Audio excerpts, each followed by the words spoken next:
का नाम है the male inexpressiveness. Males do not have the capacity of expressing their emotions. वो छुपाते हैं ऐसा नहीं, उनकी वो कैपेसिटी बचपन में खत्म हो जाती है। और उसका पूरा उन्होंने कहानी बताई। कहानी ये बताई कि जब बच्चा 6-7 साल का होता है, आप देखेंगे जब बच्चा पैदा होता है, बेटा हो या बेटी हो, माँ के साथ चिपक के सोता है जी। तो उसको माँ के साथ बड़ा सुकून मिलता है, उसको लगता है कि यही मेरा संसार है, क्योंकि माँ उसकी सभी ज़रूरतें पूरी करती है, तो उसको कंफर्ट लगता है वहाँ। फादर के साथ अच्छा लगता है, पर फादर के साथ लंबे समय का कंफर्ट नहीं है, वो कुछ मिनट का है, कुछ समय मतलब एंजॉय करने का है, लेकिन लॉन्ग टर्म इन्वॉल्वमेंट में हमेशा माँ पसंद आती है।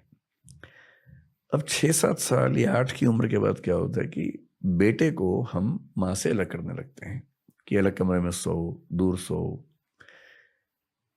और वो हर कल्चर की ज़रूरत है ताकि बेटे के मन में कुछ ऐसी फीलिंग्स ना आने लगे, क्योंकि वो बड़ा होने वाला है। बेटी को वो दिक्कत नहीं आती है, तो माँ और बेटी जिंदगी भर एक साथ सो भी सकती हैं, हर तरह की बात कर लेती है, क्योंकि माँ के जीवन के अनुभव और बेटी को जो अनुभव होंगे किशोरावस्था के बाद वैसे ही सेम होने वाले हैं। तो बच्ची माँ से ही बात करेगी, बेटा भी किशोर होगा पर बेटा माँ से बात नहीं कर पाएगा, और बेटे और बाप में तो और कम बात होती है। तो जो बेटा नाम का जो प्राणी है ना घर के अंदर, वो इमोशनली बहुत अकेला है। वो जब बड़ा होता है तो वो अपनी बातें, specially the changes in body जो उसको फील होते हैं, बाप से तो वो कोई बात नहीं कर पाता, तो ये तो क्या ही करेगा। माँ भी इन मामलों में थोड़ा सा पर्दा रखती है बेटे के साथ, बेटी के साथ नहीं रखती है। बहन से कैसे बात करे इस तरह की। भाई अगर है बराबर उम्र का तो शायद कर ले, पर बहुत कम घरों में भाइयों में दोस्ती वाला संबंध होता है, आमतौर पे वहाँ वो सम्मान और रिस्पेक्ट वो हावी हो जाता है। इसलिए 13-14 साल के लड़के के पास कोई चारा नहीं है सिवाय इसके कि वो अपने दोस्तों से बात करे।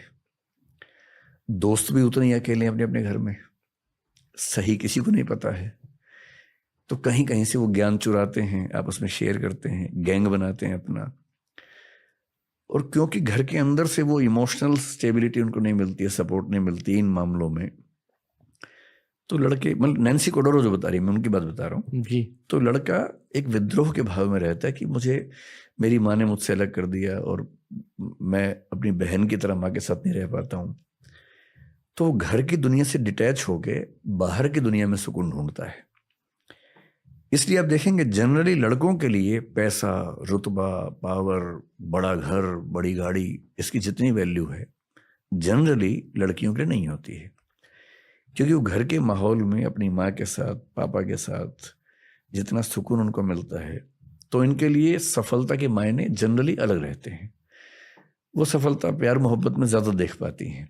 इसलिए आप फिल्मों में देखेंगे जब लड़के लड़की मिलते हैं तो लड़की क्या बोलती है, एक छोटा सा घर हो, तुम रहो मैं रहूं। लड़का ऐसी बात आमतौर पर नहीं बोलता है। उसका सपना छोटा घर नहीं है, उसका सपना केवल तुम रहो मैं रहूं नहीं, उसका सपना है कि एक महल हो, 50 नौकर चाकर हो, 20 गाड़ियां हो, क्योंकि वो खुद को साबित करना चाह रहा है बाहर की दुनिया में।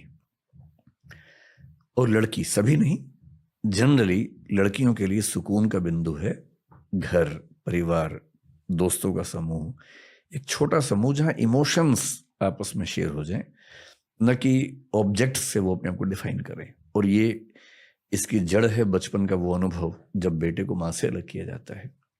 सो Nancy Chodorow has beautifully written the book titled the male inexpressiveness. मैं खुद एज अ कंटेंट क्रिएटर इसका सल्यूशन ढूंढने की कोशिश कर रहा हूँ इन पॉडकास्ट के थ्रू, कि अगर दो मर्द आपस में इमोशनल बातें करें शायद कुछ इम्पैक्ट हो जाएगा सोसाइटी में। तो करनी